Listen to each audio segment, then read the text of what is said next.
Hey guys, real quick before we get into the show, I had to do a midweek Bleacher Report hit on the Eagles, and the question they wanted me to answer was, is it time to worry about Jalen Hurts? Now, of course, the answer is no, and I explained that for about 20 minutes, and there's a very interactive chat that goes on during, and there's a poll where the people respond to it, so I took my time to react with the people and share my thoughts, and of course, I'm repurposing it here for you on Brodes Media, so I hope you all enjoy.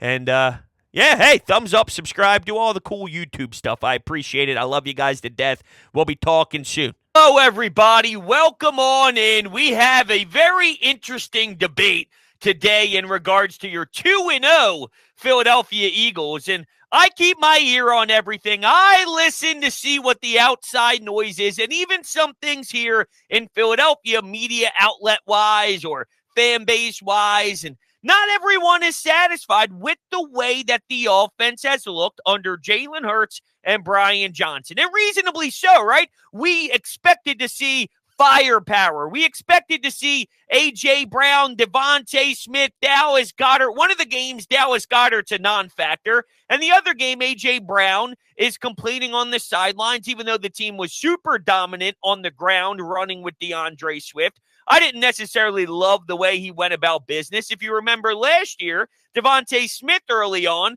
wasn't getting his number called, and he handled things differently. But I digress. Being a diva is all part of that position, and if A.J. Brown is as nasty as he is and we get the unbelievable version of A.J. Brown 98% of this season, I'll be just happy. The question becomes, is it time to worry about Jalen Hurts now that a couple games went by and it doesn't look the same? And the answer to that for me is simple. It's no. It's not time to worry at all. There's a lot of factors into why it's looking the way that it's looking. Let's start with number one. You lose Shane Steichen, and now Brian Johnson, who's never done it at this level, has to go on the road week one and face Bill Belichick, who's one of the smartest defensive minds that football has ever seen. And you did win that football game, and then you face a very advanced Brian Flores in game two. And let's not act as if Jalen didn't have any impressive throws. One of them got called back. It was an outstanding, beautiful dot towards the sidelines of the right side of the field. And when they went back and reviewed it on super slow-mo and really dissected it frame by frame, there was a bobble for a half a second that got the play called back, but it was an amazing throw right on the money. And then again in game two, there were two plays that screwed over the Eagles. It was self-inflicted on one. Penny got called for a flag, which removed an A.J. Brown touchdown off the field. And then there was a defensive pass interference call that wasn't called that screwed A.J. Brown for a touchdown. The reason I'm bringing this up is it's amazing throws by Jalen Hurts that's not necessarily on the stat sheet when the game's all over. There's definitely things that need to be ironed out, okay? But you got to remember that last year, Jalen Hurts, Shane Steichen, that unit, they had one of the most sexy offensive game plans that you can have, man. Like they wore you down in so many different ways. They leaned on their offensive line, which was waxing opponents left and right. They were phenomenal. So what do these coaches do? They go back to the tape and they study all offseason long because they recognize that Jalen Hurts can be special. He's a top-tier quarterback in this league. Let's go study what they were doing. It's a very copycat league, too. Not just because, hey, if we happen to see the Eagles and if it's a team that is on the Eagles schedule this year, we need to make sure we're prepared. We need to put in the time because we know what they are capable of doing when they play at their full strength. Not just that, but what are they doing? What can we incorporate into our offense? There's a ton of studying the best in the league. And last year, the Eagles were the best in the league. So there's an adjustment period, and you have to counter the counter. And you're doing that with an inexperienced offensive coordinator on the sidelines at the NFL position. He's done it before in college in Florida, and, he does have a nice resume, and I'm high on Brian Johnson, and I'll give him a lot of credit here.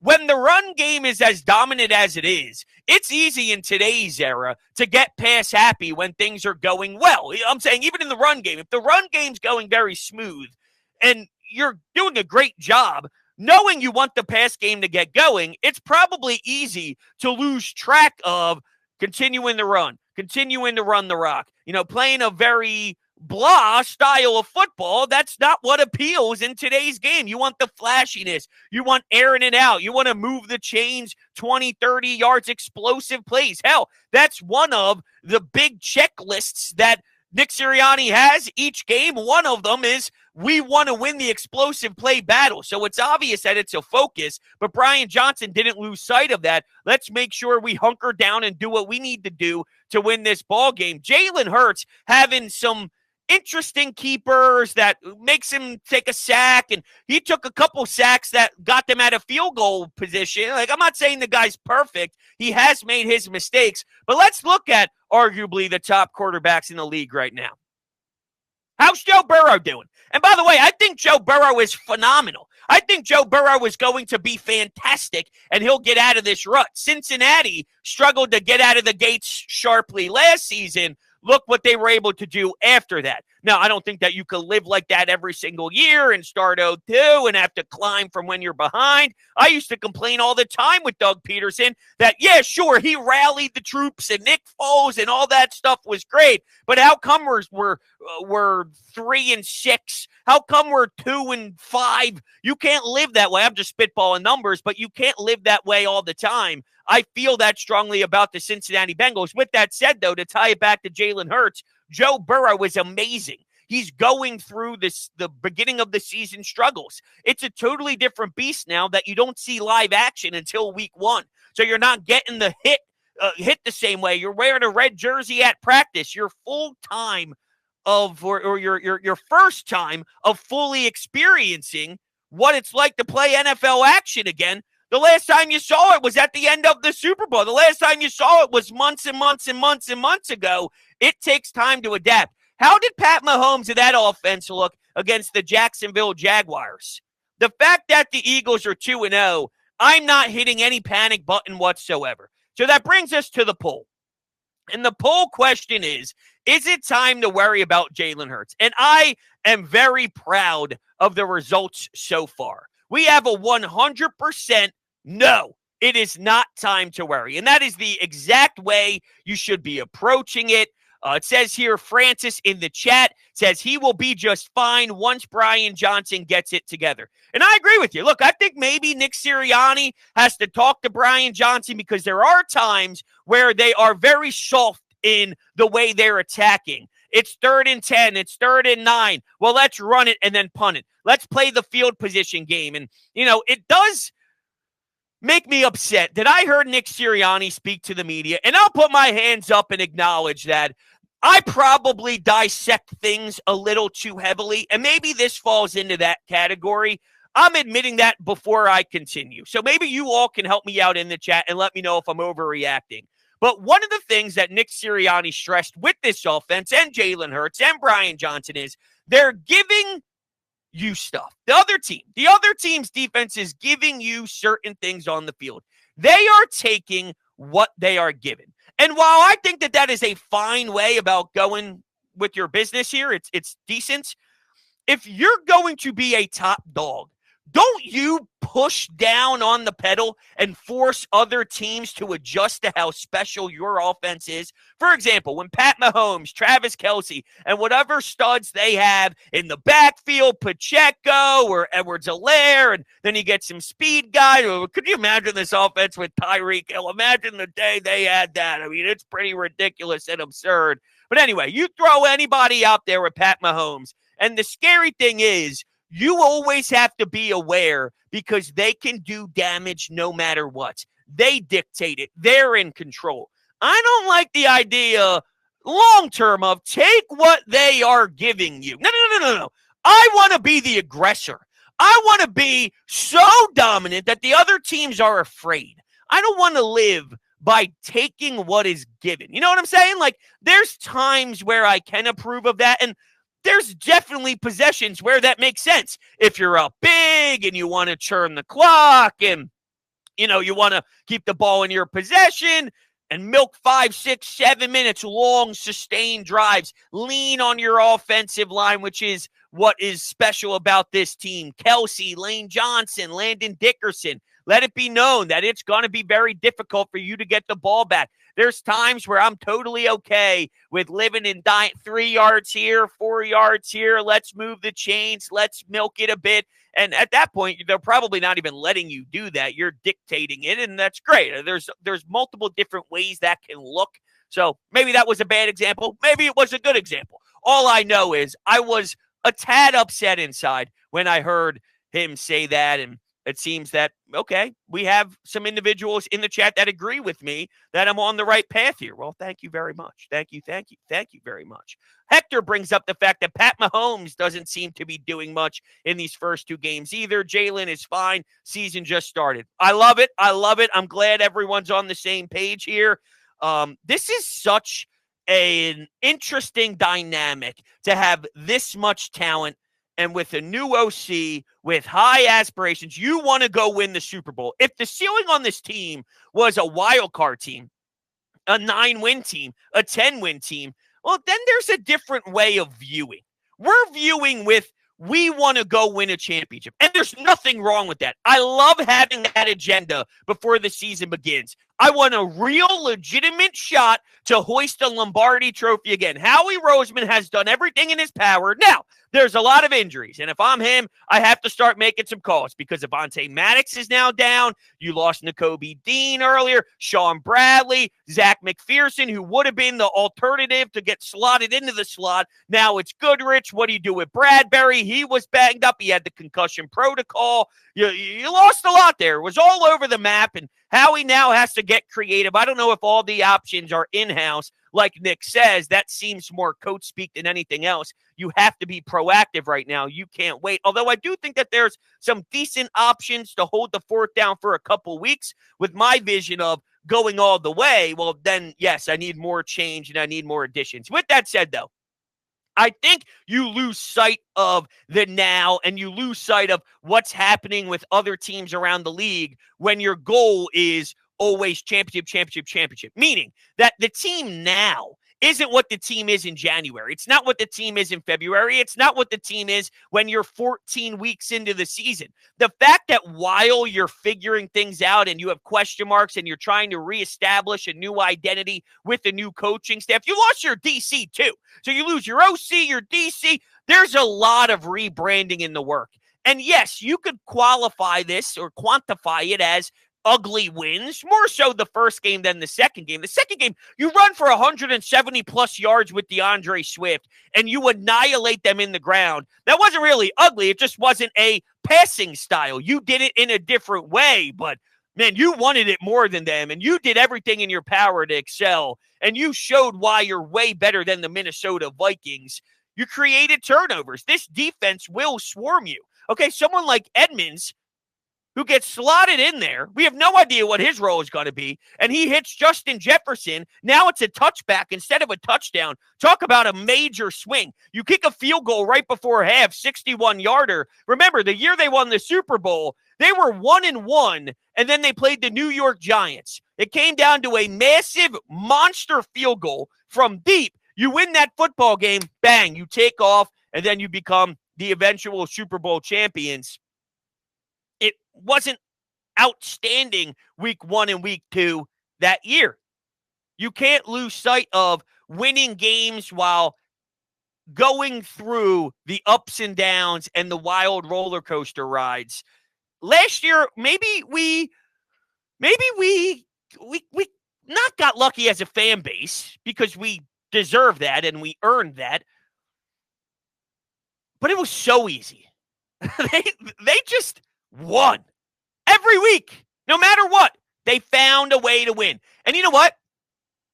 We're kind of going through that now again. And maybe that becomes the definition of this team after week 7, week 8, week 9. I do expect there to be progress in the passing game. Quite frankly, there has to be, or this team will hit a wall. There's no way they can continue to find ways to win without airing the ball out. So I see that as a kind of a correlation.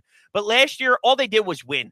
You know, you never had to really go through this experience that we're witnessing now because, well, we didn't anticipate that jump from Jalen Hurts in the offseason to become an MVP caliber guy. But once you have that set to you, now you get a big bag and Jeffrey Lurie decides to pay you. Well, it's a totally different ball game, and the expectations change a lot of it all. And, I just want everybody to remember that and breathe.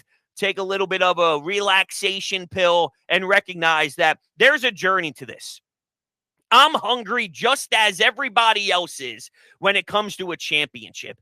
I want a parade. I want to go back to Broad Street and see the whole thing happen all over again multiple times in my life before I no longer live. Okay, I need it. I need it. I need it. I need it. I need it. Crush some cold ones. Go crazy. Go nuts. There was nothing more beautiful than seeing Philadelphia all partied up and all greened out. Now you factor in the Kelly Green. It is a magical, magical thing to experience. But with that, it takes time to get there. Don't just snap your fingers and fast forward to the end result. Let's watch them grow. Let's watch their offense expand. Let's watch A.J. Brown feel happy again. All right, we saw him walk off the field, and he was making a hand gesture towards the crowd and almost said, "My bad." That's what it looked like. My bad, my bad. I was yapping on the sidelines. Him and Jalen Hurts are so close, best friends.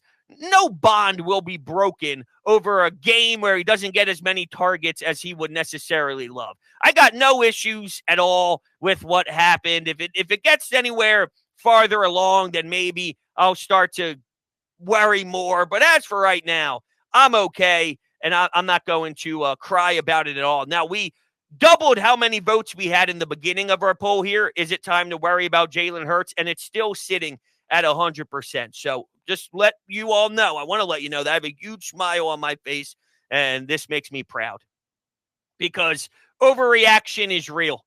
And sometimes we tend to do that. We're not doing it. Clickbait, but you got me to click. I'm not clickbaiting. I'm asking the question. Is it time to worry about Hurts? My answer is no. No, it is not time. There are some out there that do feel that way because, for example, and this is a name that's highlighted, okay? I don't feel this way. I'm letting you know what the football world says. Josh Allen is regarded as one of the best, right? You would be stoked if Josh Allen was the quarterback for your franchise. He throws a lot of interceptions. Did you watch him week 1? Did you see that craziness? Did you see how bizarre that was? Then questions start to be, can you win with this guy? Can you win turning the ball over that much? How many times has he had a good chance and they failed? Now, they had epic losses against Kansas City, back and forth, overtime, not touching the ball. The list goes on and on and on. But questions start to be asked when you don't go as far as you go. Jalen Hurts is getting, to a degree, nationally, at times, ask questions about.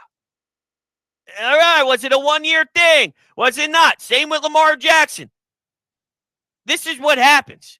What I'm pissed off about, though, is they're 2-0. They're 2-0. There's something to this team. And there's something to his leadership that holds it all together. He's more than a glue guy. You use the word glue guy for sometimes the role players. Boston Scott could be a glue guy. Kenneth Gainwell could be a glue guy. A special teamers that's willing to go downhill and make a big play as a gunner, those could be glue guys. But it's so massive how even through the struggles, even through a bad interception, he's missing reads. Dallas Goedert's wide open. That stuff can't happen. But I project over time, that's just not being comfortable.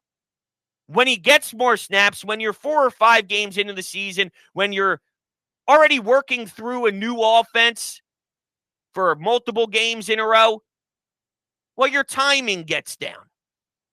I'm not asking the question. Oh, well, I am asking the question, but I don't feel negative towards Jalen Hurts. And sometimes there's overreaction, but they're 2-0.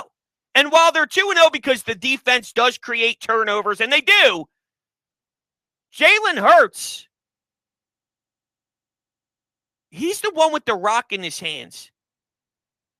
When you get that snap from Jason Kelce in shotgun, reading and reacting, there's an element to the success of the running backs to the success of others, going back to, well, you're worried about Hurts. What if Hurts takes off? And even if he doesn't, it's the idea and the concept. If you're a linebacker, if you're a corner, if you're a safety, whatever it is. I watched Christian Gonzalez when they played the Patriots, Bill Belichick throw a cornerback blitz your way. Whatever it is, whatever happens, you're watching Jalen.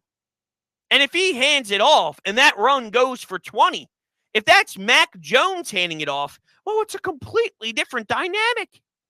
So even when you don't think he's involved, he's involved. He's always involved.